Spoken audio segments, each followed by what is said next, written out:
ಎಲ್ರಿಗೂ ನಮಸ್ಕಾರ. ನೀವೇನಾದ್ರು ಮ್ಯೂಚುವಲ್ ಫಂಡ್ ಕಾನ್ವರ್ಸೇಷನ್ಸ್ ಆಗ್ತಿರುತ್ತಲ್ಲ ಆಫೀಸ್ ಪಾರ್ಟಿಯಲ್ಲಿ, ಸೊ ಅದರಿಂದ ದೂರ ಉಳಿಯೋ ಪರ್ಸನ್ ಆಗಿದ್ದೀರಾ?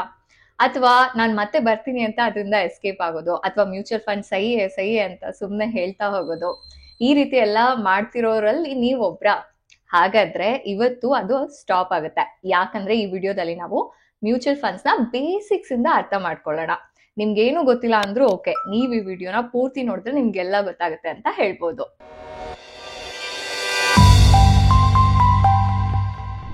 ಈಗ ಹತ್ರದಲ್ಲೇ ವ್ಯಾಲೆಂಟೈನ್ಸ್ ಡೇ ಬರ್ತಿದೆ ಅಲ್ಲ, ನೀವು ಮತ್ತೆ ನಿಮ್ 3 ಜನ ಫ್ರೆಂಡ್ಸ್ ಎಲ್ಲ ಡಿಸೈಡ್ ಮಾಡಿ ನಿಮ್ ಗರ್ಲ್ ಫ್ರೆಂಡ್ಸ್ಗೆಲ್ಲ ಫ್ಲವರ್ಸ್ ಚಾಕ್ಲೇಟ್ಸ್ ಎಲ್ಲ ಬೈ ಮಾಡ್ಬೇಕು ಅಂತ ಹೋಗ್ತೀರಾ ಅನ್ಕೊಳ್ಳೋಣ ಫ್ಲವರ್ಸ್ ಅಂಗಡಿಗೆ.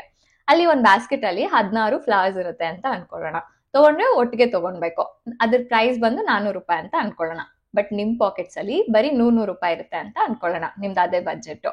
ಸೊ ಈಗ ಏನ್ ಮಾಡ್ತೀರಾ, ನೀವು 4 ಜನದನ್ನು 100 ರೂಪಾಯಿ ಸೇರಿಸಿ 400 ರೂಪಾಯಿ ಕೊಟ್ಟು ಆ ಬ್ಯಾಸ್ಕೆಟ್ ನ ಕೊಂಡ್ಕೊಂತೀರಾ. ಅದ್ರೊಳಗೆ ಬರೋ 16 ಫ್ಲವರ್ಸ್ ಏನಿದೆ ಅದನ್ನ ಡಿವೈಡ್ ಮಾಡ್ಕೊಂತೀರಾ. 4 ಜನನು 4 ಸೊ ಈ ರೀತಿ ಡಿವೈಡ್ ಮಾಡ್ಕೊಂತೀರಲ್ಲ, ಈ ಕಾನ್ಸೆಪ್ಟ್ ಏನಿದೆ ಇದನ್ನೇ ನಾವು ಮ್ಯೂಚುವಲ್ ಫಂಡ್ ಅಲ್ಲಿ ಕೂಡ ಅಪ್ಲೈ ಮಾಡೋದು. ಹೇಗೆ ಅಂದ್ರೆ, ಈಗ ನಿಮ್ ತರಾನೇ ಹಲವಾರು ಜನರು ಇರ್ತಾರಲ್ಲ, ಸೊ ಅವ್ರದ್ದು ಮನಿ ಎಲ್ಲ ಮ್ಯೂಚುವಲ್ ಫಂಡ್ ಅಲ್ಲಿ ಇನ್ವೆಸ್ಟ್ ಮಾಡ್ತಾರಲ್ವಾ, ಸೊ ಅದು ಒಂದ್ ದೊಡ್ಡ ಮೊತ್ತ ಆಗಿ ಕಲೆಕ್ಟ್ ಆಗುತ್ತೆ ಎಲ್ಲ ಆದ್ಮೇಲೆ, ಪೂಲ್ ಆಫ್ ಮನಿ ತರ. ಸೊ ಈ ನಿಧಿ ತರ ಏನ್ ಕಲೆಕ್ಟ್ ಆಗುತ್ತೆ, ಇದನ್ನ ಏನ್ ಮಾಡ್ತಾರೆ, ಪ್ರೊಫೆಷನಲ್ ಫಂಡ್ ಮ್ಯಾನೇಜರ್ಸ್ ಇರ್ತಾರೆ. ಅಂದ್ರೆ ಯಾವ ಮ್ಯೂಚುವಲ್ ಫಂಡ್ ಅಲ್ಲಿ ನೀವು ಹಾಕಿರ್ತೀರಾ ಅಲ್ಲಿ ಒಬ್ರು ಪ್ರೊಫೆಷನಲ್ ಫಂಡ್ ಮ್ಯಾನೇಜರ್ ಅಂತ ಅಪಾಯಿಂಟ್ ಆಗಿರ್ತಾರೆ ಆ ಫಂಡ್ಸ್ ನೆಲ್ಲ ನೋಡ್ಕೊಳ್ಳೋದಿಕ್ಕೆ. ಸೊ ಅವ್ರೇನ್ ಮಾಡ್ತಾರೆ, ಈ ಅಮೌಂಟ್ ನ ತಗೊಂಡು ಈಕ್ವಿಟೀಸ್ ಆಗಿರ್ಬೋದು, ಬಾಂಡ್ಸ್ ಆಗಿರ್ಬೋದು, ಅಥವಾ ಮನಿ ಮಾರ್ಕೆಟ್ ಇನ್ಸ್ಟ್ರೂಮೆಂಟ್ಸ್ ಆಗಿರ್ಬೋದು, ಅಥವಾ ಬೇರೆ ರೀತಿಯಾದ ಸೆಕ್ಯೂರಿಟೀಸ್ ಆಗಿರ್ಬೋದು, ಸೊ ಈ ರೀತಿಯಾದ ಐಟಮ್ಸ್ ಅಲ್ಲಿ ಅವರು ಇನ್ವೆಸ್ಟ್ ಮಾಡ್ತಾರೆ. ಸೊ ಇನ್ವೆಸ್ಟ್ ಮಾಡಿದ್ಮೇಲೆ ಆ ಇನ್ವೆಸ್ಟ್ಮೆಂಟ್ಸ್ ಇಂದ ಏನೇನ್ ರಿಟರ್ನ್ಸ್ ಗೇನ್ಸ್ ಎಲ್ಲ ಬರುತ್ತೆ ಅದನ್ನ ಮತ್ತೆ ಯಾರ್ಯಾರು ಇನ್ವೆಸ್ಟ್ ಮಾಡಿದ್ರು ಈ ಮ್ಯೂಚುವಲ್ ಫಂಡ್ಗೆ ಅವ್ರಿಗೆ ಡಿವೈಡ್ ಮಾಡ್ತಾರೆ. ಸೊ ಈಗ ಹೇಗೆ ಅದನ್ನ ಡಿವೈಡ್ ಮಾಡ್ತಾರೆ ಅಂತ ಅರ್ಥ ಮಾಡ್ಕೊಳ್ಳೋದಕ್ಕೆ ನಮ್ಗೆ ಯೂನಿಟ್ಸ್ ಅನ್ನೋದು ಅಂದ್ರೆ ಏನು ಅನ್ನೋ ಕಾನ್ಸೆಪ್ಟ್ ಅರ್ಥ ಆಗ್ಬೇಕು, ಜೊತೆಗೆ NAV ಅಂದ್ರೆ ಏನು ಅಂತ ಕೂಡ ಅರ್ಥ ಆಗ್ಬೇಕು. ಈಗ ಯೂನಿಟ್ ಅರ್ಥ ಆಗ್ಬೇಕಂದ್ರೆ ನಾನು ಮುಂಚೆ ಹೇಳಿದ ಎಕ್ಸಾಂಪಲ್ ಅಲ್ಲಿ ಅದ್ರೊಳಗೆ ಹೂಗಳಿತ್ತಲ್ವಾ, 16 ಹೂಗಳು, ಆ ಒಂದೊಂದು ಹೂವು ಕೂಡ ಒಂದೊಂದು ಯೂನಿಟ್ ಅಂತ ನೀವು ಕನ್ಸಿಡರ್ ಮಾಡ್ಬೋದು. ಅಂದ್ರೆ ಒಬ್ಬ ಪರ್ಸನ್ ನಿಮ್ಗೆ 4 ಯೂನಿಟ್ ಬಂತು ಅವಾಗ್ಲೇ ಅಲ್ವಾ. ಇನ್ನ NAV ಅಂದ್ರೆ ಅದೇ ಎಕ್ಸಾಂಪಲ್ ದಲ್ಲಿ ನೀವು 400 ರೂಪಾಯಿ ಕೊಟ್ಟು 16 ಹೂಗಳನ್ನ ಕೊಂಡ್ಕೊಂಡ್ರಿ ಅಲ್ವಾ. ಸೊ ಒಂದು ಹೂಗೆ ಎಷ್ಟಾಯ್ತು, 25 ರೂಪಾಯಿ ಆಯ್ತು. ಸೊ ಈಗ ನೀವು ಒಟ್ಟು ಎಷ್ಟು ಇನ್ವೆಸ್ಟ್ ಮಾಡಿದೀರಾ ಅಂತ ಹೇಗೆ ಕ್ಯಾಲ್ಕುಲೇಟ್ ಮಾಡೋದು, ಸೊ 4 ಹೂ ತಗೊಂಡಿರೋದು ಇಂಟು 25, ಸೊ ನಿಮ್ಗೆ ಎಷ್ಟು ಸಿಕ್ತು, 100 ರೂಪಾಯಿ ಇನ್ವೆಸ್ಟ್ಮೆಂಟ್ ವ್ಯಾಲ್ಯೂ ಅಂತ. ಸೊ ಅದೇ ರೀತಿ 4 ಯೂನಿಟ್ಸು ಮತ್ತೆ NAV ವ್ಯಾಲ್ಯೂ 25, ಸೊ ಮಲ್ಟಿಪ್ಲೈ ಮಾಡಿದಾಗ 25 ಇಂಟು 4, ಸೊ 100 ರುಪೀಸ್. ಸೊ ಇದು ನಿಮ್ಮ ವ್ಯಾಲ್ಯೂ ಆಗುತ್ತೆ ಇನ್ವೆಸ್ಟ್ಮೆಂಟ್. ಈ 100 ರೂಪಾಯಿ ಆಕ್ಚುಲಿ ಇನ್ಕ್ರೀಸ್ ಆಗ್ತಾ ಹೋಗುತ್ತೆ ರಿಟರ್ನ್ಸ್ ಬಂದಂಗೆಲ್ಲ. 110 ರೂಪಾಯಿ ಆಗ್ಬೋದು, 120 ರೂಪಾಯಿ ಆಗ್ಬೋದು, ಈ ರೀತಿ. ಇನ್ನ ಈ ಮ್ಯೂಚುವಲ್ ಫಂಡ್ NAV ಏನಿದೆ ಅದು ಪ್ರತಿನಿತ್ಯ ಚೇಂಜ್ ಆಗ್ತಾ ಇರುತ್ತೆ ಅಂತ ಹೇಳ್ಬೋದು. ಯಾಕಂದ್ರೆ ಅದ್ರೊಳಗೆ ಹಲವಾರು ರೀತಿಯಾದ ಈಕ್ವಿಟಿ ಮತ್ತೆ ಹಲವಾರು ರೀತಿಯಾದ ಇನ್ಸ್ಟ್ರೂಮೆಂಟ್ಸ್ ಇನ್ವಾಲ್ವ್ ಆಗಿರುತ್ತೆ ಅಲ್ವಾ. ಈಗ ಷೇರು ಮಾರುಕಟ್ಟೆ ಮೇಲೆ ಕೆಳಗೆ ಹೋಗ್ತಾ ಇರೋಗೆ ಮ್ಯೂಚುವಲ್ ಫಂಡ್ಸ್ ನ NAV ಕೂಡ ಮೇಲೆ ಕೆಳಗೆ ಹೋಗುತ್ತೆ. ಪ್ರತಿದಿನದ ಅಂತ್ಯದಲ್ಲಿ ಅದು ಕ್ಯಾಲ್ಕುಲೇಟ್ ಆಗುತ್ತೆ ಅಂತ ಹೇಳ್ಬೋದು. ಈಗ ಬನ್ನಿ ನಾವು ಅರ್ಥ ಮಾಡ್ಕೊಳ್ಳೋಣ ಹೇಗೆ ಮ್ಯೂಚುವಲ್ ಫಂಡ್ಸ್ ನ ಐಡೆಂಟಿಫೈ ಮಾಡೋದು, ಅದರ ನೇಮ್ಸ್ ಮುಖಾಂತರ, ಹಾಗೆ ಯಾವ್ಯಾವ ರೀತಿಯಾದ ಮ್ಯೂಚುವಲ್ ಫಂಡ್ಸ್ ಇದೆ ಅಂತ ಕೂಡ ತಿಳ್ಕೊಳ್ಳೋಣ. ಅದಕ್ಕೆ ನಾವು ಒಂದು ಸಣ್ಣ ಎಕ್ಸರ್ಸೈಸ್ ಮಾಡೋಣ. ಏನಂದ್ರೆ, ಮ್ಯೂಚುವಲ್ ಫಂಡ್ ನ ಒಂದು ಫ್ಯಾಕ್ಟ್ ಶೀಟ್ ನ ಡೌನ್ಲೋಡ್ ಮಾಡೋಣ. ಈ ಫ್ಯಾಕ್ಟ್ ಶೀಟ್ ಅಂದ್ರೆ ಏನು, ಇದೊಂದು ಡಾಕ್ಯುಮೆಂಟ್ ಅಂತ ಹೇಳ್ಬೋದು.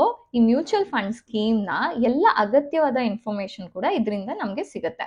ಸೊ ಡೌನ್ಲೋಡಿಂಗ್ ಮಾಡೋದು ಕೂಡ ಈಸಿ ಅಂತಾನೆ ಹೇಳ್ಬೋದು. ಈಗ ಬನ್ನಿ ಒಂದು ಉದಾಹರಣೆ ತಗೊಳ್ಳೋಣ. UTI large cap fund regular plan growth ಅಂತ. ಇದ್ರೊಳಗೆ UTI ಅಂದ್ರೆ ಏನು ಅಂತ ಅರ್ಥ ಮಾಡ್ಕೊಳ್ಳೋಣ. UTI ಅಂದ್ರೆ ಅಸೆಟ್ ಮ್ಯಾನೇಜ್ಮೆಂಟ್ ಕಂಪನಿ. ಇದೇನಂದ್ರೆ ನಿಮ್ಮ ಹತ್ರ ಹಣ ಎಲ್ಲ ಇಸ್ಕೊಂಡು ಫಂಡ್ ಮ್ಯಾನೇಜರ್ನ ಅಪಾಯಿಂಟ್ ಮಾಡಿ ಆಮೇಲೆ ಇನ್ವೆಸ್ಟ್ ಮಾಡಿ ಅದರಿಂದ ದುಡ್ಡು ಬರುತ್ತಲ್ಲ, ಸೊ ಈ ಕಂಪನಿ ನಡೆಸೋದು ಇದನ್ನೆಲ್ಲ ಅಸೆಟ್ ಮ್ಯಾನೇಜ್ಮೆಂಟ್ ಕಂಪನಿ ಅಂತ ಕರೀತಾರೆ, AMC ಅಂತ ಕೂಡ ಕರಿಬಹುದು. ಸೊ ಈಗ UTI ಏನೋ ಸಾರ್ಟ್ ಆಯ್ತು. ಇನ್ನ next ಬಂದೇನಂದ್ರೆ large cap fund.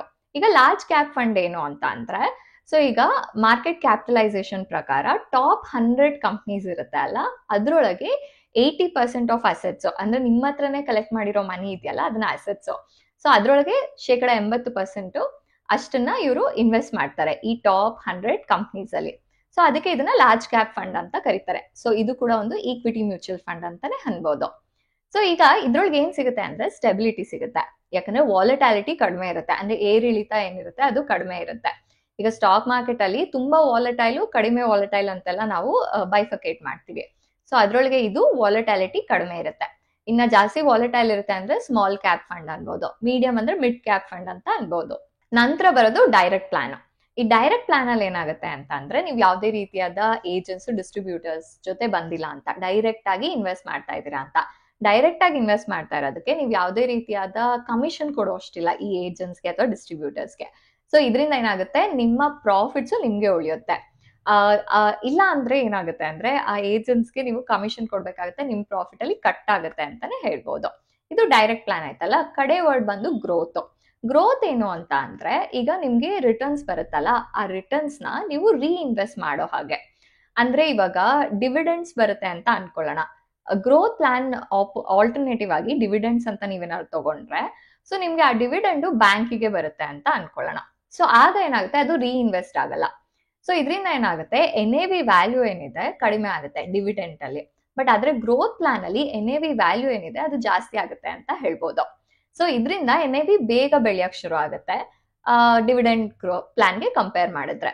So ಆದ್ರಿಂದ ಗ್ರೋತ್ ಪ್ಲಾನ್ ಅಲ್ಲಿ ನಿಮ್ಗೆ ಏನ್ ಅಮೌಂಟ್ ಬರುತ್ತೆ ಕಡೆಯದಾಗಿ ಲಾರ್ಜ್ ಅಮೌಂಟ್, ಅದು ಆಕ್ಚುಲಿ ಜಾಸ್ತಿ ಇರುತ್ತೆ ಅಂತ ಹೇಳ್ಬೋದು ಡಿವಿಡೆಂಡ್ ಪ್ಲಾನ್ಗೆ ಕಂಪೇರ್ ಮಾಡಿದ್ರೆ. ಈಗ ಬನ್ನಿ ಹಲವಾರು ರೀತಿಯಾದ ಮ್ಯೂಚುವಲ್ ಫಂಡ್ಸ್ ಗಳ ಬಗ್ಗೆ ತಿಳ್ಕೊಳ್ಳೋಣ.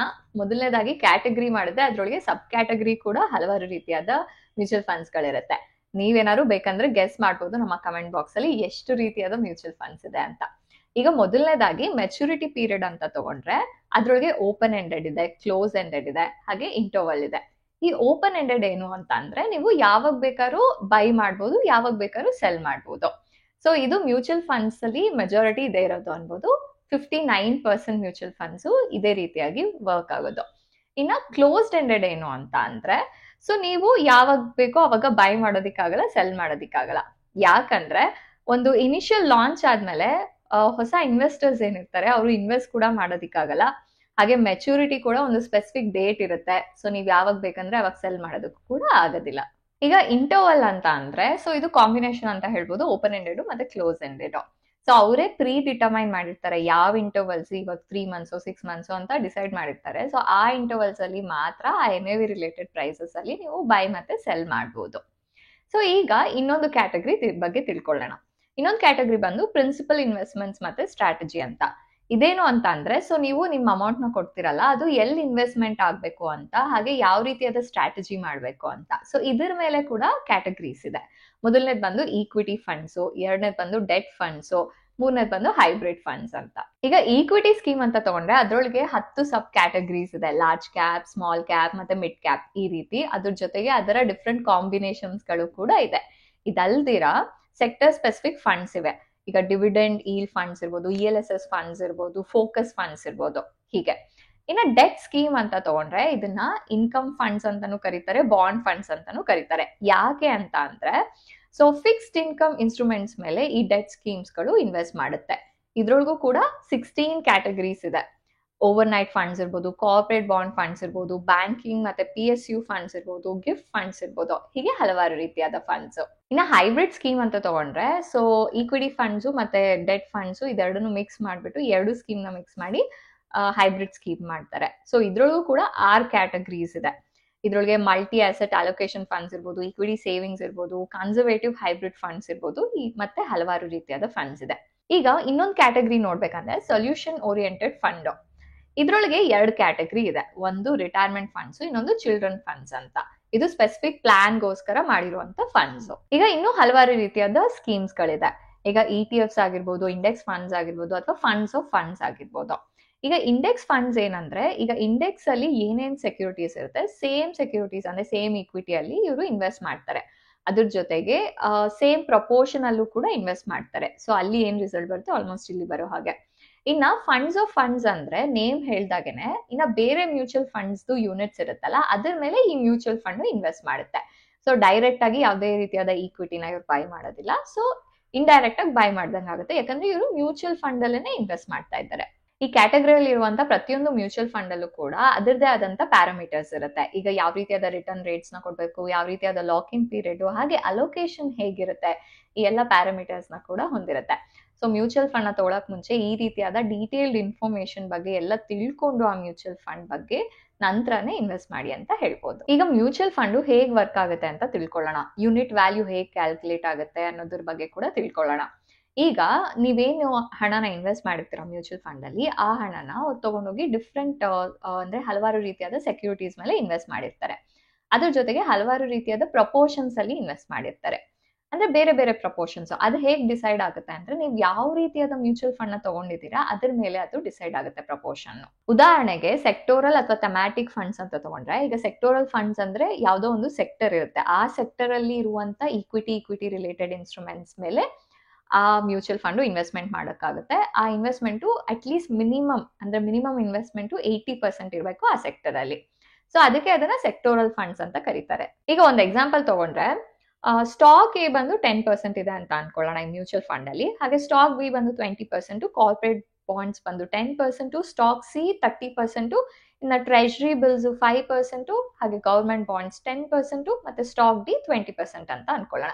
So totally 100%. ಸೊ ನೀವಿವಾಗ ಈ ಮ್ಯೂಚುವಲ್ ಫಂಡ್ ನ ಯೂನಿಟ್ ಬೈ ಮಾಡಿದ್ರಿ ಅಂದ್ರೆ, ಸೊ ಈ ರೀತಿಯಾದ ಪ್ರಪೋರ್ಷನ್ಸ್ ಅಲ್ಲಿ ನೀವು ಈ ಎಲ್ಲಾ ಸೆಕ್ಯೂರಿಟೀಸ್ ನ ಓನ್ ಮಾಡಿದೀರಾ ಅಂತ ಅರ್ಥ. ಈಗ NAV ಏನು ಅಂತಂದ್ರೆ total net assets divided by number of unit sold. ಈಗ ಟೋಟಲ್ ನೆಟ್ ಅಸೆಟ್ಸ್ ಹೇಗೆ ಕ್ಯಾಲ್ಕುಲೇಟ್ ಮಾಡೋದು? Total assets minus total liabilities. Total assets ಅಂದ್ರೆ ಏನು? ನೀವೇನೇನ್ ಇನ್ವೆಸ್ಟ್ ಮಾಡಿರ್ತೀರಾ, ಸೊ ಅದನ್ನ ತಗೊಂಡೋಗಿ ಅವ್ರು ಏನೇನ್ ಎಲ್ಲೆಲ್ಲಿ ಇನ್ವೆಸ್ಟ್ ಮಾಡಿದ್ದಾರೆ ಪ್ಲಸ್ ಕ್ಯಾಶ್ ಬ್ಯಾಲೆನ್ಸ್ ಏನೇನಿದೆ, ಸೊ ಅದೆಲ್ಲ ಅಸೆಟ್ ಆಗುತ್ತೆ. ಇನ್ನ ಲಯಬಿಲಿಟೀಸ್ ಅಂದ್ರೆ ಅವ್ರದ್ದು ಏನಾದ್ರು ಸಾಲ ಇದ್ರೆ ಅದು ಲಯಬಿಲಿಟೀಸ್ ಆಗುತ್ತೆ. ಇನ್ನ ಯೂನಿಟ್ ಸೋಲ್ಡ್ ಏನಿದೆ, ಸೊ ಅದು ಎಷ್ಟು ಯೂನಿಟ್ಸ್ ನಿಮ್ಗೆಲ್ಲ ಇಶ್ಯೂ ಮಾಡಿದ್ದಾರೆ, ಸೊ ಅದು number of unit sold. So ಈ ರೀತಿ NAV ಕ್ಯಾಲ್ಕುಲೇಷನ್ ನಡೆಯುತ್ತೆ. ಈಗ ಬನ್ನಿ, ನಾವು ಮುಂಚೆ ಒಂದು ಎಕ್ಸಾಂಪಲ್ ತಗೊಂಡ್ವಿ UT ಆಯ್ತು. ಸೊ ಅದ್ರದ್ದು ಆ ಫಂಡ್ ಅಲ್ಲಿ ಯಾವ್ಯಾವ್ದು ಕಂಪ್ನೀಸ್ ಅಲ್ಲಿ ಎಷ್ಟೆಷ್ಟು ಇನ್ವೆಸ್ಟ್ ಮಾಡಿದ್ದಾರೆ ಅಂತ ನೋಡೋಣ ಬನ್ನಿ. ಸೊ ಈಗ HDFC ಬ್ಯಾಂಕ್ ಲಿಮಿಟೆಡ್ ತಗೊಂಡ್ರೆ 9.47% ಇನ್ವೆಸ್ಟ್ ಮಾಡಿದ್ದಾರೆ. ICICI ಬ್ಯಾಂಕ್ ಲಿಮಿಟೆಡ್ ತಗೊಂಡ್ರೆ 8.25% ಇನ್ವೆಸ್ಟ್ ಮಾಡಿದ್ದಾರೆ. ಇನ್ಫೋಸಿಸ್ ಲಿಮಿಟೆಡ್ ತಗೊಂಡ್ರೆ 6.23%, ಭಾರತಿ ಏರ್ಟೆಲ್ ಲಿಮಿಟೆಡ್ ತಗೊಂಡ್ರೆ 4.4%, ಇನ್ನು ರಿಲಯನ್ಸ್ ಇಂಡಸ್ಟ್ರೀಸ್ 3.84%. ಈ ರೀತಿ total number of equity holdings ಬಂದು 60 ಇದೆ. ಹಾಗೆ ಅಸೆಟ್ಸ್ ಇನ್ ಟಾಪ್ 10 ಹೋಲ್ಡಿಂಗ್ಸ್ ಅಂತ ನೋಡಿದ್ರೆ ಟಾಪ್ 10 ಕಂಪ್ನೀಸ್ಗಳಲ್ಲಿ, ಸೊ ಅದು 46.94% ಇದೆ. ಈಗ ಸ್ಟಾಕ್ ಮಾರ್ಕೆಟ್ ಅಲ್ಲಿ ಟ್ರೇಡಿಂಗ್ ಡೇ ಅಂತ ತಗೊಂಡಾಗ ಸ್ಟಾಕ್ ಮಾರ್ಕೆಟ್ ಅಲ್ಲಿ ಮಿನಿಟ್ ಟು ಮಿನಿಟ್ ಚೇಂಜಸ್ ಆಗ್ತಾ ಇರುತ್ತೆ ಅಲ್ವಾ, ಬಟ್ NAV ಅಲ್ಲಿ ಆತರ ಮಿನಿಟ್ ಟು ಮಿನಿಟ್ ಚೇಂಜಸ್ ನಿಮಗೆ ಕಾಣಿಸಲ್ಲ. ಎಂಡ್ ಆಫ್ ದ ಡೇನೆ ಅದ್ರದ್ದು ಕ್ಯಾಲ್ಕುಲೇಷನ್ ಆಗೋದು, ಹಾಗೆ ನೆಕ್ಸ್ಟ್ ಡೇ ಅದು ನಿಮ್ಗೆ ಲಿಸ್ಟೆಡ್ ಅಲ್ಲಿ ಕಾಣಿಸೋದು. ಸೊ ಅದರಿಂದ ಇವತ್ತು ನೀವು ಬೈ ಮಾಡ್ತೀರಾ ಅಥವಾ ಸೆಲ್ ಮಾಡ್ತೀರಾ ಅಂತ ಅನ್ಕೊಂಡ್ರೆ, ಸೊ ಅಲ್ಲಿ ಲಿಸ್ಟೆಡ್ ಪ್ರೈಸ್ ಏನಿರುತ್ತೆ ಅದರ ಬೇಸಿಸ್ ಮೇಲೆ ನೀವು ಮಾಡೋದಿಕ್ಕಾಗಲ್ಲ. ಯಾಕಂದ್ರೆ ಇವತ್ತು ಎಂಡ್ ಆಫ್ ದ ಡೇ ಅದು ಕ್ಯಾಲ್ಕುಲೇಟ್ ಆಗುತ್ತೆ, ರೀಕ್ಯಾಲ್ಕುಲೇಟ್ ಆಗುತ್ತೆ ಏನಿದೆ NAV ವ್ಯಾಲ್ಯೂ ಯೂನಿಟ್ ಅಂತ, ಅದ್ರದ್ದು ಬೈ ಅಥವಾ ಸೆಲ್ ಆಗುತ್ತೆ. ಈಗ ಬೆಸ್ಟ್ ಮ್ಯೂಚುವಲ್ ಫಂಡ್ಸ್ ಅಲ್ಲಿ ಇನ್ವೆಸ್ಟ್ ಮಾಡೋದು ಹೇಗೆ ಅಂತ ತಿಳ್ಕೊಳ್ಳೋಣ. ಆದ್ರೆ ನೀವು ಅನ್ಕೊಂತಿರ್ಬೋದು, ನನಗ್ ಬರೀ ಹೆಸರುಗಳು ಕೊಡಿ, ಯಾವ್ದ್ಯಾವ್ದು ಬೆಸ್ಟ್ ಮ್ಯೂಚುವಲ್ ಫಂಡ್ಸ್, ನಾನು ಹೋಗಿ ಇನ್ವೆಸ್ಟ್ ಮಾಡ್ತೀನಿ, ಇದ್ರ ಬಗ್ಗೆ ಎಲ್ಲ ತಿಳ್ಕೊಳ್ಳೋ ಅವಶ್ಯಕತೆ ಇಲ್ಲ ಅಂತ. ಈಗ ನಾವೇನಾದ್ರು ಒಬ್ಬ ಪರ್ಸನ್ಗೆ ಒಂದು ಮೀನ್ನ ಹಿಡ್ಕೊಟ್ರೆ ಅವನು ಅವತ್ತಿನ ದಿನ ತಿನ್ಬಿಟ್ಟು ಅದನ್ನ ಸುಮ್ನಾಗ್ತಾನೆ. ಬಟ್ ಆದ್ರೆ ಅವನ್ಗೆ ಮೀನ್ ಹಿಡಿಯೋದು ಹೇಗೆ ಅಂತ ಹೇಳ್ಕೊಟ್ರೆ ಅವನೇ ಹಿಡ್ಕೊಂಡು, ಸೊ ಅವನು ಇಡೀ ವರ್ಷ ಅಥವಾ ಇಡೀ ಅವನು ಎಷ್ಟು ವರ್ಷ ಬದುಕಿರ್ತಾನೆ ಅದು ಅವನೇ ಮಾಡ್ಕೊಡೋ ಅಂತ ಕೆಲಸ ಆಗಿರುತ್ತೆ. ಸೊ ಆದ್ರಿಂದ ನಾವು ಹೇಗೆ ಬೆಸ್ಟ್ ಮ್ಯೂಚುವಲ್ ಫಂಡ್ಸ್ ನ ಕಂಡುಹಿಡಿಯೋದು ಅಂತ ತಿಳ್ಕೊಳ್ಳೋಣ. ಹಾಗೆ ನಾವು ಇಲ್ಲಿ ಏನೇನು ಮಾಹಿತಿಗಳನ್ನ ಕೊಡ್ತಾ ಇದೀವಿ ಅದು ಕೇವಲ ಎಜುಕೇಶನಲ್ ಪರ್ಪಸ್ಗೆ ಮಾತ್ರ. ಸೊ ಇದನ್ನ ನೀವು ತಿಳ್ಕೊಂಡು ನಿಮ್ಮ ಓನ್ ರಿಸರ್ಚ್ ನ ನೀವು ಮಾಡೋದನ್ನ ಮರಿಬಾರ್ದು. ಈಗ ಮ್ಯೂಚುವಲ್ ಫಂಡ್ ಅಲ್ಲಿ ಇನ್ವೆಸ್ಟ್ ಮಾಡ್ಬೇಕು ಅಂತಂದ್ರೆ ಹಲವಾರು ರೀತಿಯಾದ ಫ್ಯಾಕ್ಟರ್ಸ್ ನ ನೀವು ಕನ್ಸಿಡರ್ ಮಾಡ್ಬೇಕಾಗುತ್ತೆ. ನಿಮ್ಮ ಸ್ಪೆಸಿಫಿಕ್ ನೀಡ್ಸ್ಗೆ ಯಾವುದು ಒಂದು ಬೆಸ್ಟ್ ಅನ್ನೋದನ್ನ ನೀವು ಡಿಸೈಡ್ ಮಾಡ್ಬೇಕಾಗುತ್ತೆ. ಅದಕ್ಕೆ ಯಾವ ರೀತಿಯಾದ ಫ್ಯಾಕ್ಟರ್ಸ್ ನ ಕನ್ಸಿಡರ್ ಮಾಡ್ಬೇಕು ಅಂತ ನಾವೀಗ ಎಕ್ಸ್ಪ್ಲೇನ್ ಮಾಡ್ತೀವಿ. ಮೊದಲನೇದು ನಿಮ್ಮ ಗೋಲ್ ಏನು. ಸೊ ನೀವು ಲಾಂಗ್ ಟರ್ಮ್ಗೆ ಇನ್ವೆಸ್ಟ್ ಮಾಡ್ಬೇಕಾ ಅಥವಾ ಶಾರ್ಟ್ ಟರ್ಮ್ಗೆ ಇನ್ವೆಸ್ಟ್ ಮಾಡ್ಬೇಕಾ, ಅಥವಾ ನೀವು ಇದನ್ನ ರಿಟೈರ್ಮೆಂಟ್ ಫಂಡ್ ಆಗಿ ಕನ್ವರ್ಟ್ ಮಾಡ್ಬೇಕಾ, ಅಥವಾ ಕೇವಲ ಒಂದು ಪೋರ್ಟ್ಫೋಲಿಯೋ ಬಿಲ್ಡ್ ಮಾಡ್ಬೇಕಾ ಅಸೆಟ್ಸ್ಗಳದ್ದು. ಈ ರೀತಿ ಹಲವಾರು ರೀತಿಯಾದ ಕ್ವೆಶನ್ಸ್ ಬರುತ್ತೆ.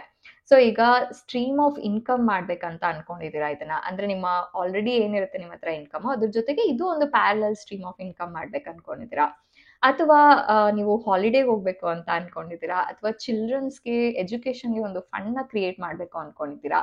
ಸೊ ಯಾವ ರೀತಿಯಾದ ರೀಸನ್ಸ್ಗೆ ನೀವು ಇದನ್ನ ಬಳಸ್ತೀರಾ ಅನ್ನೋದು ಮುಖ್ಯ ಆಗುತ್ತೆ. ಯಾಕಂದ್ರೆ ಆಗ ನೀವು ಒಂದು ರೈಟ್ ಗೋಲ್ ನ ಸೆಟ್ ಮಾಡ್ಕೊಳ್ಬಹುದು. ಎರಡನೇ ಪಾಯಿಂಟ್ ಬಂದು ಡ್ಯೂರೇಷನ್. ಈಗ ನೀವು 6 ತಿಂಗಳಿಗೆ ಇನ್ವೆಸ್ಟ್ ಮಾಡ್ತೀರಾ, 1 ವರ್ಷಕ್ಕ ಅಥವಾ 5 ವರ್ಷಕ್ಕ 10 ವರ್ಷಕ್ಕ, ಇದನ್ನ ಡಿಸೈಡ್ ಮಾಡುತ್ತೆ ಡ್ಯೂರೇಷನ್. ಈಗ ಡ್ಯೂರೇಷನ್ ಅಲ್ಲಿ ನೀವು ಶಾರ್ಟ್ ಟರ್ಮ್ ನ ನೀವು ಸೆಲೆಕ್ಟ್ ಮಾಡ್ಕೊಳ್ಬಹುದು. ಈಗ ಶಾರ್ಟ್ ಟರ್ಮ್ ಮ್ಯೂಚುವಲ್ ಫಂಡ್ಸ್ ಅಂದ್ರೆ 6 ತಿಂಗಳಿಂದ 3 ವರ್ಷದವರೆಗೂ ಇರುತ್ತೆ.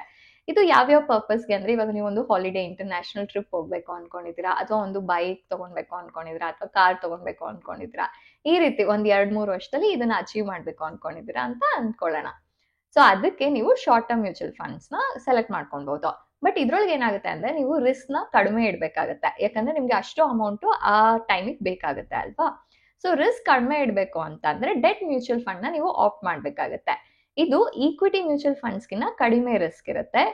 ಅದ್ರ ಜೊತೆಗೆ ಬ್ಯಾಂಕ್ಸ್ ಏನು ಇಂಟ್ರೆಸ್ಟ್ ರೇಟ್ ಇರುತ್ತೆ ಅದಕ್ಕಿಂತ ಜಾಸ್ತಿ ರಿಟರ್ನ್ ಇದು ಕೊಡುತ್ತೆ. ಸೊ ಆದ್ರಿಂದ ಬ್ಯಾಂಕ್ ಅಲ್ಲಿ ಹಣ ಸುಮ್ಮನೆ ಇರೋ ಬದಲು ಡೆಟ್ ಮ್ಯೂಚುವಲ್ ಫಂಡ್ಸ್ ಅಲ್ಲಿ ನೀವು ಇನ್ವೆಸ್ಟ್ ಮಾಡಬಹುದು. ಈಗ ನೀವು ಲಾಂಗ್ ಟರ್ಮ್ ಮ್ಯೂಚುವಲ್ ಫಂಡ್ಸ್ ಅಲ್ಲಿ ಇನ್ವೆಸ್ಟ್ ಮಾಡಬೇಕು ಅಂತ ಆದ್ರೆ ಸೊ ಏನಾಗುತ್ತೆ ಅಂದ್ರೆ ನಿಮ್ಗೆ 2 ಆಪ್ಷನ್ ಇದೆ, ಒಂದು ಲಂಸಮ್, ಇನ್ನೊಂದು SIP. ಈಗ ಲಂಸಮ್ ಅಮೌಂಟ್ ಅಂತ ಅಂದ್ರೆ ಏನಂದ್ರೆ ಈಗ ನಿಮ್ಮ ಹತ್ರ ಒಂದು 5 ಲಕ್ಷ ಆಲ್ರೆಡಿ ಇದೆ ಅಂತ ಅನ್ಕೊಳ್ಳೋಣ. ಸೊ 5 ಲಕ್ಷನ ಒಂದೇ ಸರಿಗೆ ಒಂದ್ ಸ್ಕೀಮ್ ಅಲ್ಲಿ ಹಾಕ್ಬಿಡೋದು. ಸೊ ಅದು ಲಂಸಮ್ ಇನ್ವೆಸ್ಟ್ಮೆಂಟ್. ಅದೇ SIP ಅಂದ್ರೆ ಸಿಸ್ಟಮ್ಯಾಟಿಕ್ ಇನ್ವೆಸ್ಟ್ಮೆಂಟ್ ಪ್ಲಾನ್. ಸೊ ನಿಮಗೆ ಸಂಬಳ ಬರ್ತಾ ಇರುತ್ತೆ, ಅದ್ರೊಳಗೆ ನೀವು 10,000 ಮಂತ್ಲಿ ಸೇವ್ ಮಾಡ್ತಾ ಇರ್ತೀರಾ. ಸೊ ಅದನ್ನ SIP ಮುಖಾಂತರ ನೀವು ಇನ್ವೆಸ್ಟ್ ಮಾಡೋದು. ಸೊ ಮಂತ್ಲಿ ಒಂದು ಡೇಟ್ ಅಲ್ಲಿ ಡೆಡಿಕೇಟೆಡ್ ಆಗಿ 10,000 ಡಿಡಕ್ಟ್ ಆಗಿ ಅದು ಇನ್ವೆಸ್ಟ್ ಆಗ್ತಾ ಬರುತ್ತೆ. ಸೊ ಎರಡರಲ್ಲಿ ಯಾವ್ದನ್ನ ಪ್ರಿಫರ್ ಮಾಡೋದು ಅಂತ ಅಂದ್ರೆ ಯೂಶಲಿ ಜಾಸ್ತಿ ಜನ SIP ನೇ ಪ್ರಿಫರ್ ಮಾಡ್ತಾರೆ. ಯಾಕಂದ್ರೆ ಈಗ ಒಂದೇ ಸರಿ ಇನ್ವೆಸ್ಟ್ ಮಾಡಿದಾಗ ಆ ಮಾರ್ಕೆಟ್ ಲೋ ಇರ್ಬೋದು, ಹೈ ಇರ್ಬೋದು. SIP ಅಲ್ಲಿ ಏನಾಗುತ್ತೆ ಅಂದ್ರೆ ತಿಂಗಳು ಇನ್ವೆಸ್ಟ್ ಮಾಡ್ತಿರೋದ್ರಿಂದ ಫ್ಲಕ್ಚುಯೇಷನ್ಸ್ ನ ಎಲ್ಲ ಏನಾಗುತ್ತೆ ಅದು ರೆಗ್ಯುಲೇಟ್ ಮಾಡುತ್ತೆ. ಯಾಕಂದ್ರೆ ಒಂದ್ಸರಿ ಡಿಪ್ ಆದಾಗೂ ಇನ್ವೆಸ್ಟ್ ಆಗಿರುತ್ತೆ, ಒಂದ್ಸರಿ ಮೇಲ್ ಹೋದಾಗೂ ಇನ್ವೆಸ್ಟ್ ಆಗಿರುತ್ತೆ. ಸೊ ಅದಕ್ಕೆ SIP ಬೆಟರ್ ಅಂತ. ಯಾಕಂದ್ರೆ ನೀವು ಜಾಸ್ತಿ ಅಮೌಂಟ್ ನ ಕೂಡ ಒಟ್ಟಿಗೆ ಇನ್ವೆಸ್ಟ್ ಮಾಡೋ ಅವಶ್ಯಕತೆ ಇರೋದಿಲ್ಲ. ಈ ಲಾಂಗ್ ಟರ್ಮ್ ಅಲ್ಲಿ ಒಂದು ಪ್ರಾಬ್ಲಮ್ ಏನಂದ್ರೆ ರಿಸ್ಕ್ ಕೂಡ ಜಾಸ್ತಿ ಇರುತ್ತೆ. ಸೊ ಆದ್ರಿಂದ ಹಲವಾರು ವರ್ಷಗಳು ನೀವು ಇನ್ವೆಸ್ಟ್ ಮಾಡಿರ್ಬೇಕಾಗುತ್ತೆ, ಅಥವಾ ಹಲವಾರು ಡಿಕೇಡ್ಸ್ ಗಳೇ ಇನ್ವೆಸ್ಟ್ ಮಾಡಿರ್ಬೇಕಾಗುತ್ತೆ ಒಳ್ಳೆ ಮೊತ್ತ ನಿಮಗೆ ಬರ್ಬೇಕಂದ್ರೆ. ಅಂದ್ರೆ ರಿಟರ್ನ್ಸ್ ಜಾಸ್ತಿ ಬೇಕಂದ್ರೆ ಜಾಸ್ತಿ ವರ್ಷ ಇನ್ವೆಸ್ಟ್ ಮಾಡ್ಬೇಕಾಗುತ್ತೆ. ಈಗ ನೀವು ರಿಟೈರ್ಮೆಂಟ್ ಕಾರ್ಪಸ್ಗೆ ಈ ರೀತಿ ಪ್ಲಾನ್ ಮಾಡ್ಬೋದು, ಅಥವಾ ನಿಮ್ಮ ಫ್ಯಾಮಿಲಿ ಒಂದು ಸೇಫ್ಟಿ ನೆಟ್ ನ ಕ್ರಿಯೇಟ್ ಮಾಡ್ಬೇಕು ಅಂತ ಈ ರೀತಿ ಪ್ಲಾನ್ ಮಾಡ್ಬೋದು. ಸೊ ಈ ರೀತಿ ಲಾಂಗ್ ಟರ್ಮ್ಗೆ ಪ್ಲಾನ್ ಮಾಡಿದಾಗ ರಿಟರ್ನ್ಸ್ ಕೂಡ ಜಾಸ್ತಿ ಇರುತ್ತೆ ಅಂತ ಹೇಳ್ಬೋದು. ಇನ್ನು 3ನೇ ಫ್ಯಾಕ್ಟರ್ ಅಂದ್ರೆ ಮಾರ್ಕೆಟ್ ಕ್ಯಾಪ್ ಅಂತ ಹೇಳ್ಬೋದು. ಈಗ large cap, mid cap, small cap ಇದೆ ಅಂತ ಹೇಳಿದ್ದೀನಿ. ಈಗ ಲಾರ್ಜ್ ಕ್ಯಾಪ್ ಅಲ್ಲಿ ಏನಾಗುತ್ತೆ ಅಂದ್ರೆ ರಿಸ್ಕ್ ಸ್ವಲ್ಪ ಕಡಿಮೆ ಇರುತ್ತೆ, ರಿಟರ್ನ್ಸ್ ಕೂಡ ಕಡಿಮೆ ಇರುತ್ತೆ. ಇನ್ನು ಮಿಡ್ ಕ್ಯಾಪ್ ಅಲ್ಲಿ ರಿಸ್ಕ್ ಎಲ್ಲ ಸ್ವಲ್ಪ ಮಾಡರೇಟ್ ಆಗಿರುತ್ತೆ, ರಿಟರ್ನ್ಸ್ ಕೂಡ ಮಾಡರೇಟ್ ಆಗಿರುತ್ತೆ. ಇನ್ನು ಸ್ಮಾಲ್ ಕ್ಯಾಪ್ ಅಲ್ಲಿ ಹೈ ರಿಸ್ಕ್ ಇರುತ್ತೆ, ಹೈ ರಿಟರ್ನ್ಸ್ ಇರುತ್ತೆ. ಹೈ ರಿಟರ್ನ್ಸ್ ಅಂದ್ರೆ ಒಳ್ಳೆ ಟೈಮಲ್ಲಿ ಹೈ ರಿಟರ್ನ್ಸ್ ಇರುತ್ತೆ, ಹೈ ರಿಸ್ಕ್ ಅಂದ್ರೆ ಬ್ಯಾಡ್ ಟೈಮ್ಸ್ ಅಲ್ಲಿ ತುಂಬಾನೇ ಲೋ ಕೂಡ ಆಗುತ್ತೆ. ಸೊ ಆದ್ರಿಂದ ನಿಮ್ಗೆ ಯಾವ ರೀತಿಯಾದ ರಿಸ್ಕ್ ಬೇಕು ಅಂತ ನೋಡ್ಕೊಂಡು ನೀವು ಲಾರ್ಜ್ ಕ್ಯಾಪ್ ಅಥವಾ ಮಿಡ್ ಕ್ಯಾಪ್ ಅಥವಾ ಸ್ಮಾಲ್ ಕ್ಯಾಪ್ ಅಲ್ಲಿ ಇನ್ವೆಸ್ಟ್ ಮಾಡ್ಬೇಕಾಗುತ್ತೆ. ಈಗ ಮುಂದಿನ ಟಾಪಿಕ್ ಹೋಗೋದಕ್ಕೂ ಮುಂಚೆ ಒಂದು ಟೇಬಲ್ ನ ತೋರಿಸ್ತಾ ಇದ್ದೀವಿ. ಇದ್ರೊಳಗೆ ನಿಮ್ಗೆ ಯಾವ ರೀತಿಯಾದ ಡ್ಯೂರೇಷನ್ ಅಲ್ಲಿ, ಯಾವ ರೀತಿಯಾದ ರಿಸ್ಕ್ ಅಲ್ಲಿ, ಯಾವ ರೀತಿಯಾದ ಮ್ಯೂಚುವಲ್ ಫಂಡ್ಸ್ ಸೆಲೆಕ್ಟ್ ಮಾಡ್ಬೇಕು ಅಂತ ಇದೆ. ಈಗ ಹೈ ರಿಸ್ಕ್ ನೀವು ತಗೊಳ್ಬೇಕು ಅನ್ಕೊಂಡಿದ್ರೆ ಅನ್ಕೊಳ್ಳೋಣ, but short term up to 3 years ಬೇಕು ಅಂತಂದ್ರೆ credit risk fund, hybrid funds. But ಅದೇನೇ ನೀವು ಮೀಡಿಯಂ ಟರ್ಮ್ಗೆ ಹೋಗ್ತೀರಾ 3 to 5 years ಅಂದ್ರೆ ಮಲ್ಟಿ ಕ್ಯಾಪ್ ಫಂಡ್ಸ್.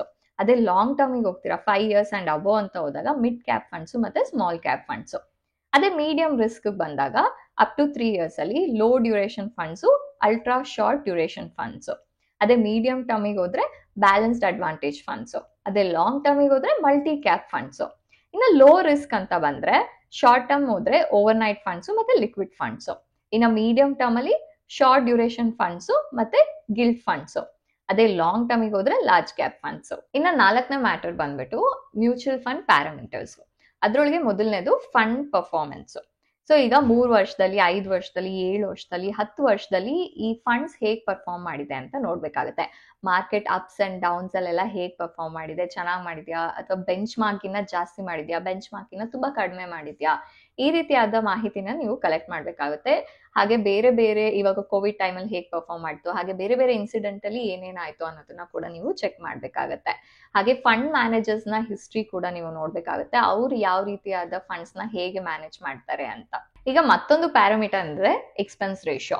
ಈಗ ಫಂಡ್ ಮ್ಯಾನೇಜರ್ ಏನಿರ್ತಾರೆ, ಈ ಸರ್ವಿಸ್ ನ ನಿಮ್ಗೆ ಏನ್ ಕೊಡ್ತಾರಲ್ಲ, ಅಂದ್ರೆ ಎಲ್ಲಿ ಇನ್ವೆಸ್ಟ್ ಮಾಡ್ಬೇಕು, ಹೇಗೆ ಇನ್ವೆಸ್ಟ್ ಮಾಡ್ಬೇಕು ಅಂತೆಲ್ಲ, ಸೊ ಈ ಸರ್ವಿಸ್ಗೆ ಅವರು ಚಾರ್ಜ್ ಮಾಡಲ್ವಾ, ಸೊ ಆ ಚಾರ್ಜ್ ಮಾಡ್ತಾರಲ್ಲ ಅದೇನೆ ಎಕ್ಸ್ಪೆನ್ಸ್ ರೇಷಿಯೋ. ಈಗ ನಾವು ಮುಂಚೆ ಹೇಳಿದ್ದು ಮ್ಯೂಚುವಲ್ ಫಂಡ್ ಅಲ್ಲಿ 1.75% ಎಕ್ಸ್ಪೆನ್ಸ್ ರೇಷಿಯೋ ಇದೆ. ಅಂದ್ರೆ ನೀವು ಇವಾಗ 100 ರೂಪಾಯಿ ಇನ್ವೆಸ್ಟ್ ಮಾಡಿದ್ರೆ ಪ್ರತಿ ವರ್ಷನೂ ಕೂಡ 1.75% of that 100 rupees actually expense ratio ಅಂತ ಡಿಡಕ್ಟ್ ಆಗುತ್ತೆ. ಸೊ ಆದ್ರಿಂದ ನಿಮ್ ಪ್ರಾಫಿಟ್ ಏನ್ ಇವಾಗ 20% ಬರುತ್ತೆ ಅನ್ಕೊಳ್ಳೋಣ, ಅದ್ರೊಳಗೆ ಇದು ಕಟ್ ಆಗುತ್ತೆ ಅಂತಾನೆ ಹೇಳ್ಬೋದು. ಸೊ ಆದ್ರಿಂದ ಯೂಶಲಿ ಎಕ್ಸ್ಪೆನ್ಸ್ ರೇಷಿಯೋ ಕಡಿಮೆ ಇರುವಂತ ಫಂಡ್ ನ ಚೂಸ್ ಮಾಡ್ತಾರೆ. ಬಟ್ ಆದ್ರೆ ಕೇವಲ ಎಕ್ಸ್ಪೆನ್ಸ್ ರೇಷಿಯೋ ನೋಡ್ಕೊಂಡು ಫಂಡ್ ಮೇಲೆ ಇನ್ವೆಸ್ಟ್ ಮಾಡಬಾರ್ದು. ಇದು ಕೂಡ ಒನ್ ಆಫ್ ದ ಫ್ಯಾಕ್ಟರ್ಸ್ ಅಂತ ತಿಳಿದಿರ್ಬೇಕು. 2ನೇ ಪ್ಯಾರಾಮೀಟರ್ ಅಂದ್ರೆ ಎಂಟ್ರಿ ಮತ್ತೆ ಎಕ್ಸಿಟ್ ಲೋಡ್. ಈಗ ನೀವು ಬೈ ಮಾಡ್ಬೇಕಾದ್ರೆ ಮತ್ತೆ ಸೆಲ್ ಮಾಡ್ಬೇಕಾರೆಲ್ಲ ಕೂಡ ಈ ಲೋಡ್ಸ್ ಅಂತ ಚಾರ್ಜ್ ಮಾಡ್ತಾರೆ. ಇಷ್ಟೊಂದು ಮ್ಯೂಚುವಲ್ ಫಂಡ್ಸ್ ಬೈ ಮಾಡ್ಬೇಕಾದ್ರೆ ಯಾವುದೇ ರೀತಿಯಾದ ಚಾರ್ಜ್ ಮಾಡೋದಿಲ್ಲ. ಬಟ್ ಆದ್ರೆ ಸೆಲ್ ಮಾಡ್ತಿದ್ದೀರಾ ಅಂತ ಅನ್ಕೊಳ್ಳೋಣ, ಅದು ಬೇಗ ಸೆಲ್ ಮಾಡ್ಬಿಡ್ತಾ ಇದ್ದೀರಾ ಅನ್ಕೊಳ್ಳೋಣ, ಆಗ ಯೂಶಲಿ ಎಕ್ಸಿಟ್ ಲೋಡ್ ಇರುತ್ತೆ. ಸೊ ಕೆಲವು ಪೀರಿಯಡ್ ಒಳಗೆ ನೀವು ಸೆಲ್ ಮಾಡಿದಾಗ ಎಕ್ಸಿಟ್ ಲೋಡ್ ಚಾರ್ಜ್ ಮಾಡ್ತಾರೆ. ಸೊ ಎಕ್ಸಿಟ್ ಲೋಡ್ ಕಡಿಮೆ ಇರೋ ಮ್ಯೂಚುವಲ್ ಫಂಡ್ಸ್ ಬೆಟರ್ ಅಂತ ಹೇಳ್ಬೋದು. ಬಟ್ ಆದ್ರೆ ಇದನ್ನೇ ನೋಡ್ಕೊಂಡು ನೀವು ಮ್ಯೂಚುವಲ್ ಫಂಡ್ ಅಲ್ಲಿ ಇನ್ವೆಸ್ಟ್ ಮಾಡೋದಿಕ್ಕಾಗಲ್ಲ. ಇದು ಕೂಡ ಒನ್ ಆಫ್ ದ ಫ್ಯಾಕ್ಟರ್ಸ್ ಅನ್ನೋದನ್ನ ನೆನಪಲ್ಲಿ ಇಟ್ಕೋಬೇಕು. ಈಗ ಮತ್ತೊಂದು ಪ್ಯಾರಾಮೀಟರ್ ಅಂದ್ರೆ ಶಾರ್ಪ್ ರೇಷಿಯೋ ಅಂತ ಹೇಳ್ಬೋದು. ಈಗ ಹೈಯರ್ ರಿಸ್ಕ್ ಹೈಯರ್ ರಿಟರ್ನ್ಸ್ ಅಂತ ಹೇಳ್ತಾರಲ್ವಾ, ಸೊ ಆ ರೀತಿ ಮೆಷರ್ ಮಾಡೋದು ಹೇಗೆ, ಇದು ಶಾರ್ಪ್ ರೇಷಿಯೋ ಮೆಷರ್ ಮಾಡುತ್ತೆ. ಸೊ ಈಗ ನೀವು ಎಷ್ಟು ರಿಸ್ಕ್ ತಗೊಂಡಿದ್ದೀರಾ, ಎಷ್ಟು ರಿಟರ್ನ್ಸ್ ಬರ್ತಿದೆ ಅಂತ. ಸೊ ರಿಸ್ಕ್ ತಗೊಂಡು ಈಗ 1 ಯೂನಿಟ್ ಆಫ್ ರಿಸ್ಕ್ ತಗೊಂಡು ಎಷ್ಟು ರಿಟರ್ನ್ಸ್ ಬರ್ತಿದೆ ಅಂತ. ಸೊ ಈಗ ಶಾರ್ಪ್ ರೇಷಿಯೋ 0.32 ಇದೆ ನಾವು ಸೆಲೆಕ್ಟ್ ಮಾಡಿದ ಫಂಡ್ದು. ಸೊ ಅಂದ್ರೆ ಏನ್ ಅರ್ಥ ಅಂದ್ರೆ 1 ಯೂನಿಟ್ ರಿಸ್ಕ್ ತಗೊಂಡಿರೋದಕ್ಕೆ ಅದಕ್ಕೆ 0.32 ಅರ್ನ್ ಮಾಡಿದೆ ಅಂತ. ಸೊ ಹೈಯರ್ ಶಾರ್ಪ್ ರೇಷಿಯೋ ಇದೆ ಅಂದ್ರೆ ತುಂಬಾ ಒಳ್ಳೆ ಪರ್ಫಾರ್ಮೆನ್ಸ್ ನ ಕೊಡ್ತಿದೆ ಅಂತ ಆ ರಿಸ್ಕ್ ನ ತಗೊಂಡು. ಸೊ ಈ ರೀತಿ ಶಾರ್ಪ್ ರೇಷಿಯೋ ನೋಡ್ಕೊಂಡು ಕೂಡ ಇನ್ವೆಸ್ಟ್ ಮಾಡಬಹುದು. ಬಟ್ ಇದು ಕೂಡ ಒನ್ ಆಫ್ ದ ಫ್ಯಾಕ್ಟರ್ಸ್. ಈಗ ಮತ್ತೊಂದು ಪ್ಯಾರಾಮೀಟರ್ ಅಂದ್ರೆ ಸ್ಟ್ಯಾಂಡರ್ಡ್ ಡಿವಿಯೇಷನ್.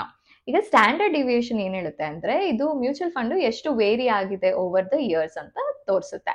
ಈಗ ನಾವು ಸೆಲೆಕ್ಟ್ ಮಾಡಿದ್ದು ಮ್ಯೂಚುವಲ್ ಫಂಡ್ 12.66 ಸ್ಟ್ಯಾಂಡರ್ಡ್ ಡಿವಿಯೇಷನ್ ಇದೆ ಕಳೆದ 3 ವರ್ಷದಲ್ಲಿ. ಸೊ ಇದರ ಅರ್ಥ ಏನಂದ್ರೆ ಆವರೇಜ್ ಗಿನ್ನ 12.66% ಇದು ವೇರಿ ಆಗಿದೆ ಅಂತ ಹೇಳ್ಬೋದು. ಈಗ ಸ್ಟ್ಯಾಂಡರ್ಡ್ ಡಿವಿಯೇಷನ್ ಜಾಸ್ತಿ ಇದ್ದಷ್ಟು ಏನಾಗುತ್ತೆ ಅಂದ್ರೆ ವಾಲಟಾಲಿಟಿ ಜಾಸ್ತಿ ಇದೆ ಅಂತ ತಿಳಿಸುತ್ತೆ ನಮ್ಗದು, ಹಾಗೆ ರಿಸ್ಕ್ ಕೂಡ ಜಾಸ್ತಿ ಇದೆ ಅಂತ ನಮ್ಗೆ ತಿಳಿಸುತ್ತೆ. ಸೊ ಇದನ್ನ ಕೂಡ ನಾವು ನೋಡಿ ಇನ್ವೆಸ್ಟ್ ಮಾಡ್ಬೇಕಾಗತ್ತೆ. ಈಗ ಇದೆಲ್ಲ ಬಿಟ್ಟು ನೀವು ಬೇರೆ ತರ ಫಂಡ್ಸ್ ಅಲ್ಲಿ ಇನ್ವೆಸ್ಟ್ ಮಾಡ್ಬೇಕು ಅಂದ್ರೆ ಇಂಡೆಕ್ಸ್ ಫಂಡ್ಸ್ ಅಲ್ಲಿ ಇನ್ವೆಸ್ಟ್ ಮಾಡ್ಬೇಕು ಅಂತಂದ್ರೆ ಸೊ ಪ್ರೂವನ್ ಟ್ರ್ಯಾಕ್ ರೆಕಾರ್ಡ್ ಇದೆಯಾ ಅಂತ ನೋಡ್ಬೇಕಾಗತ್ತೆ. ಒಂದು ಎಕ್ಸಾಂಪಲ್ ಅಂದ್ರೆ ನಿಫ್ಟಿ 50 ಅಂತ ತಗೊಳ್ಬಹುದು. ಸೊ ಅದು ಹೇಗ್ ಪರ್ಫಾರ್ಮ್ ಮಾಡಿದೆ 2 ವರ್ಷದಲ್ಲಿ, 5 ವರ್ಷದಲ್ಲಿ, 10 ವರ್ಷದಲ್ಲಿ ಅಂತ ನೋಡಿ ಅದರ ಮುಖಾಂತರ ನೀವು ಆ ಇಂಡೆಕ್ಸ್ ಫಂಡ್ ನ ಖರೀದಿ ಮಾಡಬಹುದು. ಈಗ ನೀವು ಮ್ಯೂಚುವಲ್ ಫಂಡ್ಸ್ ಅಲ್ಲಿ ಇನ್ವೆಸ್ಟ್ ಮಾಡ್ಬೇಕಂದ್ರೆ ಏನೇನ್ ಸ್ಟೆಪ್ಸ್ ನ ಫಾಲೋ ಮಾಡ್ಬೇಕು ಅಂತ ಬನ್ನಿ ನೋಡೋಣ. ಮೊದಲನೇದು ಬಂದು ನೀವು ಅಸೆಟ್ ಮ್ಯಾನೇಜ್ಮೆಂಟ್ ಕಂಪ್ನಿನ ಚೂಸ್ ಮಾಡ್ಬೇಕಾಗುತ್ತೆ, ಅದೇ ಫಸ್ಟ್ ಸ್ಟೆಪ್. ಹೌದು, ನಿಮ್ಗೆ ಯಾವ ಸ್ಕೀಮ್ ಬೇಕು, ಹಾಗೆ ಯಾವ್ಯಾವ ರೀತಿಯಾದ ಪ್ಯಾರಾಮೀಟರ್ಸ್ ನಾವು ಹೇಳಿದೀವಿ ಅದನ್ನೆಲ್ಲ ಮೈಂಡ್ ಅಲ್ಲಿ ಇಟ್ಕೊಂಡು ನೀವು ಒಂದು ಸೆಲೆಕ್ಟ್ ಮಾಡ್ಬೇಕಾಗುತ್ತೆ. ಈಗ ಎಕ್ಸಿಟ್ ಎಂಟ್ರಿ ಲೋಡ್ ಇರ್ಬೋದು, ಅಥವಾ ಮ್ಯೂಚುವಲ್ ಫಂಡ್ ಹೇಗೆ ಪರ್ಫಾರ್ಮ್ ಮಾಡಿದೆ ಅಂತ ನೋಡ್ಬೋದು, ಫಂಡ್ ಮ್ಯಾನೇಜರ್ಸ್ ಟ್ರ್ಯಾಕ್ ರೆಕಾರ್ಡ್ ಹೇಗಿದೆ ಅಂತೆಲ್ಲ ನೋಡ್ಬೋದು. ಸೊ ಒಂದು ಅಸೆಟ್ ಮ್ಯಾನೇಜ್ಮೆಂಟ್ ಕಂಪ್ನಿ ಅಂತ ನೀವು ಸೆಲೆಕ್ಟ್ ಮಾಡಿದ್ಮೇಲೆ ಆ ಕಂಪನಿಯ ವೆಬ್ಸೈಟ್ಗೆ ಹೋಗ್ಬೇಕಾಗುತ್ತೆ, ಅಲ್ಲಿ ನೀವು ಒಂದು ಅಕೌಂಟ್ ನ ಕ್ರಿಯೇಟ್ ಮಾಡ್ಬೇಕಾಗುತ್ತೆ. ಸೊ ಅದಕ್ಕೆ ಇನ್ಸ್ಟ್ರಕ್ಷನ್ಸ್ ನ ಕೊಟ್ಟಿರ್ತಾರೆ, ಅದನ್ನ ನೀವು ಫಾಲೋ ಮಾಡಬಹುದು. ಇನ್ನು ನೆಕ್ಸ್ಟ್ ಸ್ಟೆಪ್ ಬಂದು ನೀವು KYC ಪ್ರಾಸೆಸ್ ನ ಕಂಪ್ಲೀಟ್ ಮಾಡ್ಬೇಕಾಗುತ್ತೆ. ಸೊ ಅದಕ್ಕೆ ನಿಮ್ಗೆ ಆಧಾರ್ ಕಾರ್ಡ್ ಬೇಕಾಗುತ್ತೆ, ಪ್ಯಾನ್ ಕಾರ್ಡ್ ಬೇಕಾಗುತ್ತೆ, ನಿಮ್ಮ ಮೊಬೈಲ್ ನಂಬರು, ಇಮೇಲ್ ID ಎಲ್ಲ ಕೂಡ ಕನ್ಸಿಸ್ಟೆಂಟ್ ಆಗಿರ್ಬೇಕಾಗುತ್ತೆ, ಹಾಗೆ ಡಾಕ್ಯುಮೆಂಟ್ಸ್ ಎಲ್ಲ ಕೂಡ ಕರೆಕ್ಟ್ ಆಗಿರ್ಬೇಕಾಗುತ್ತೆ. ಸೊ KYC ಮುಗಿಸ್ಕೊಂಡು ನೀವು ಯಾವ ಸ್ಕೀಮ್ ಅಲ್ಲಿ ಸೆಲೆಕ್ಟ್ ಮಾಡ್ತೀರಾ ಅಂತ ನೀವು ಅಸೆಸ್ ಮಾಡ್ಬೇಕಾಗುತ್ತೆ.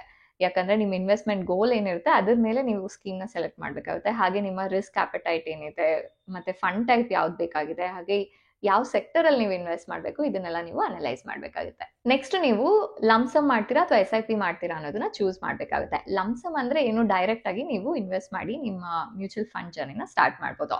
ಬಟ್ SIP ಆದ್ರೆ ನೀವು ಯಾವ ಡ್ಯೂರೇಷನ್, ಟೆನ್ಯೂರ್ ಏನು, ಹಾಗೆ ನೀವು ಎಷ್ಟು ಅಮೌಂಟ್ ನ ಇನ್ವೆಸ್ಟ್ ಮಾಡ್ತೀರಾ, ಯಾವ ರೀತಿಯಾದ ರಿಟರ್ನ್ಸ್ ನ ನೀವು ಎಕ್ಸ್ಪೆಕ್ಟ್ ಮಾಡ್ತೀರಾ, ಇದನ್ನೆಲ್ಲ ಕೂಡ ನೀವು ಕನ್ಸಿಡರ್ ಮಾಡ್ಬೇಕಾಗುತ್ತೆ. ಇದನ್ನ ಕ್ಯಾಲ್ಕುಲೇಟ್ ಮಾಡ್ಕೊಂಡು ನಿಮ್ಗೆ ಏನ್ ಬೇಕು ಅಂತ ತಿಳ್ಕೊಂಡ ತಕ್ಷಣ ನೀವು ರೆಡಿ ಇರ್ತೀರಾ. AMC ವೆಬ್ಸೈಟ್ ಅಲ್ಲಿ ಹೋಗಿ ಯಾವ ಸ್ಕೀಮ್ ಬೇಕೋ ಆ ಸ್ಕೀಮ್ ನ ಸೆಲೆಕ್ಟ್ ಮಾಡ್ಕೊಂಡು ನೀವು ನೀಟಾಗಿ ಇನ್ವೆಸ್ಟ್ ಮಾಡೋದಕ್ಕೆ. ಸೊ ಈಗ ಈ ವಿಡಿಯೋದಲ್ಲಿ ಏನೇನ್ ಕಲ್ತ್ರಿ ಅಂತ ನೋಡೋಣ ಕನ್ಕ್ಲೂಷನ್ ಅಂತ ಬಂದ್ರೆ. ಸೊ ಒಂದು ಮ್ಯೂಚುವಲ್ ಫಂಡ್ಸ್ ಅಂದ್ರೆ ಏನು ಅಂತ ಅರ್ಥ ಮಾಡ್ಕೊಂಡ್ರಿ, ಹಾಗೆ ಮ್ಯೂಚುವಲ್ ಫಂಡ್ ಹೆಸರು ಏನಿರುತ್ತೆ ಅದರಿಂದ ಏನ್ ಅರ್ಥ ಆಗುತ್ತೆ ನಿಮ್ಗೆ ಅನ್ನೋದನ್ನ ಕೂಡ ಕಲ್ತ್ರಿ. ಅದ್ರ ಜೊತೆಗೆ ಎಷ್ಟು ಕ್ಯಾಟಗರೀಸ್ ಇದೆ, ಸಬ್ ಕ್ಯಾಟಗರೀಸ್ ಇದೆ ಅನ್ನೋದನ್ನ ಕೂಡ ಕಲ್ತ್ರಿ. ಅದ್ರ ಜೊತೆಗೆ ಒಂದು ಮ್ಯೂಚುವಲ್ ಫಂಡ್ ಹೇಗೆ ವರ್ಕ್ ಆಗುತ್ತೆ ಅನ್ನೋದನ್ನ ಕಲ್ತ್ರಿ, ಹಾಗೆ ಬೆಸ್ಟ್ ಮ್ಯೂಚುವಲ್ ಫಂಡ್ ನ ಹೇಗೆ ಚೂಸ್ ಮಾಡೋದು ಅಂತ ಕಲ್ತ್ರಿ, ಹಾಗೆ ಇನ್ವೆಸ್ಟ್ ಮಾಡೋದರ ಸ್ಟೆಪ್ಸ್ ಕೂಡ ನೀವು ಕಲ್ತ್ರಿ. ಆದ್ರೆ ಇದೆಲ್ಲ ಕೂಡ ಎಜುಕೇಶನಲ್ ಪರ್ಪಸ್ಗಾಗಿ ಮಾತ್ರ.